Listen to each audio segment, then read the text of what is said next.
What's going on, guys? Super Savage 789 here, bringing you guys a video. And today we're doing What If Naruto got Nagato's Rinnegan Part 2. In the last episode, we covered the events that took place in the 5 Kage Summit arc, where Sasuke attacked the Leaf. Luckily, Naruto was there, and he ended up beating Sasuke in a fight and placing him in ninja prison. We left off with Naruto knocking out Danzo, and then him being placed in prison for his crimes against Uchiha.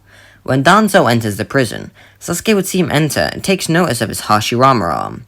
He sees all the Sharingans he possesses, further annoying the Uchiha as his rage builds behind the bars. That night, while Sasuke is in his cell, Tobi appears using Kamui. He tells him they expected better from him, making Sasuke scoff. Naruto is much stronger than he had anticipated, but he'll beat him next time. Tobi rips off the chakra suppression tag on Sasuke's body, telling him they should go. Although Sasuke agrees, he tells him that he has one stop before they leave. Sasuke rushes through the prison and finds Danzo in his cell. He tells him that those eyes don't belong to him, annoying Danzo. He mentions how neither are Naruto, but yet they do grant him power. Even if they are stolen, he has no regrets. This angers Sasuke even more as he uses the Chidori to stab Danzo through the head. He coughs up blood as he stares Sasuke in the eyes and dies. Why didn't he use Izanagi? Well, he has a chakra suppression tag on like Sasuke did, so he couldn't. Tobi then comes over to Sasuke, and the duo escape, where Sasuke gets Itachi's eyes implanted. Meanwhile, Naruto will still be sent to Turtle Island, as he's an even bigger target in this timeline. The boat ride over goes the same, as does him meeting Killer Bee and him entering the Waterfall of Truth. Now, when Naruto passes this, he continues moving, where he's met to take Kurama's chakra. Due to Naruto possessing the Rinnegan, he'd resemble Hagoromo much more, at least to the Ninetales. Plus, with the strength Naruto showed against Sasuke and Danzo, Kurama would have a lot more respect for Naruto.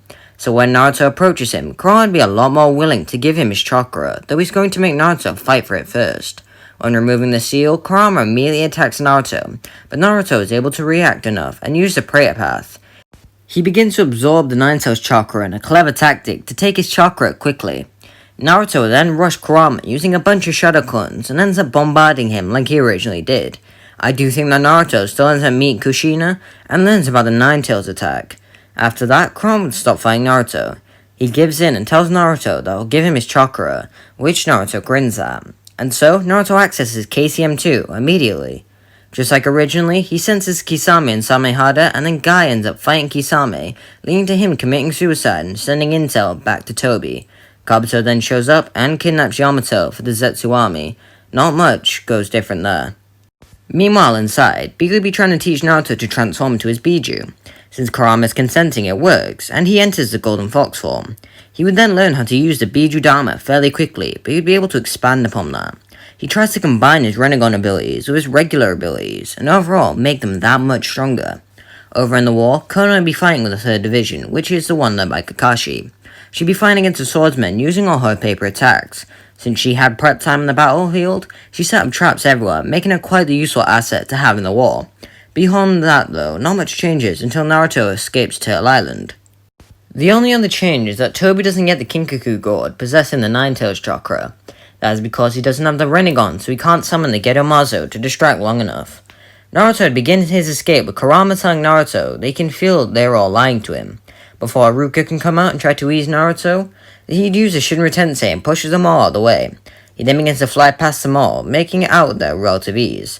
If you think that the Rinnegan doesn't grant flight, it seems like at least Nagato could make the Tendo Pain fly, so I'm going to say that all the practice Naruto has allowed him to fly. Bee would catch up to Naruto and the duo break out at Turtle Island.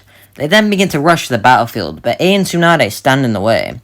Although Tsunade agrees they should let them go, A would attack them. With Naruto in KCM2, he'd be sprouting limbs and using the prayer path to absorb the lightning cloaks around A. It just means A has a lot harder time against both Naruto and B due to Naruto's strength. I think they'd still get through, possibly even faster than canon. As they continue moving, they'd end up running into Itachi and Nagato. When seeing Naruto's eyes, Nagato smiles, telling them that he's become quite used to those eyes, clearly. Itachi also comments on Naruto seemingly tamed the Ninetales, which makes the Jinchuriki grin, but the Biju inside him scoff. He makes sure to tell Nagato that Conan has survived and is fighting in the war, which I'm sure he'd be glad to hear. Naturally, a fight ensues with Itachi running at Naruto. He'd suppress himself and trade blows with the Uchiha so he can tell him about Sasuke and how he escaped prison and joined Toby. It makes Itachi upset his brother would do something like that, but when Naruto promises to bring him back, it makes him feel much better. Nagato shouts to Naruto that he has a theory about how to take down the Edo Tensei soldiers. The rinnegan has an ability to steal souls, so he should attempt to use that. Believing this to be a good idea, Naruto attempts it. He uses Bancho Tenin to pull Nagato close and rips out his soul, watching as his zombie body crumbles into paper. Clearly, this technique is extremely effective. He turned towards Itachi to do the same, but the crow crawls out of Naruto's mouth and casts Koto Matsukami on Itachi. He leaves to stop Kabuto, while Naruto and B continue moving. Elsewhere, Naruto clones keep landing on every battlefront and begin to take down Zetsu's shoulders. It means that the fight with the third Raikage goes much easier for Naruto due to his strength. He uses the prayer path to absorb the chakra cloak from the third's body, which leaves an opening for Temari and her wind release users to attack. It breaks his body enough to allow Naruto to get him off guard and rip out his soul.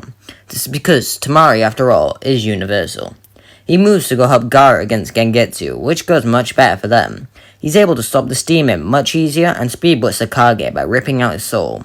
Madara then be brought to the battlefield, and while Naruto is able to save many more lives, the end result is still the same, and the clones poof away to let the Kage fight. When Naruto and B run into Toby, it'd be a much different interaction. Since Toby doesn't have the Rinnegan, he'd be at a much bigger disadvantage against both Naruto and B. So to try and fight him off, he'd be relying on using Wood Release. This is able to help subdue the Nine-Tails chakra that Naruto has, however that isn't everything he possesses now. Plus, B is there to help in case Naruto gets caught in a Wood Release attack, and vice versa. Kakashi, Konan, and Guy arrive and begin to help fight against the masked man. Since they can't touch him, Kakashi uses Kamui and realizes that they share the same dimension. He sends Naruto through it and destroys the mask, revealing Obito like normal. Madara would arrive on the scene where he sees Naruto's Rinnegan. Annoyed, Madara asks Obito what the hell happened, and he confesses that Nagato's betrayal went further than they thought. They'll have to take it back together. That's when Obito feels his soul beginning to be taken from his body. He looks at the zombified Madara, who tells Obito that he doesn't need him anymore then. Before he can escape, Madara rips out his soul and kills him. Madara approaches the others and tells them they can just revive him and give up. He'll spare them. Naruto just grits his teeth as he shouts that he'll never let that happen. He fires his Shinra Tensei at Madara, who just fires his own, creating an air pressure that's hard to endure for everyone around. Naruto attacks Madara using his Kyuubi avatar, who creates his perfect Susanoo, clashing with the fox. He tells Naruto that he had strength to rival that of the full Kurama, so what makes him think that he has any chance now? In response, Naruto shouts that he has people depending on him. He points Kurama's hands to the ground and unleashes a powerful Shinra Tensei, causing the duo to both collapse and everyone else to begin trying to keep their footing. Naruto flies above Madara and looks down at him like a god posing judgment. He tells Madara that his eyes were given to him by his sibling student, and they'll be the ones to defeat him. Madara laughs maniacally as he loudly shouts to bring it. And that's going to be him. If you like and subscribe and comment down below, subscribe in part 3. If you want a part 3, make sure 50 likes guarantees it.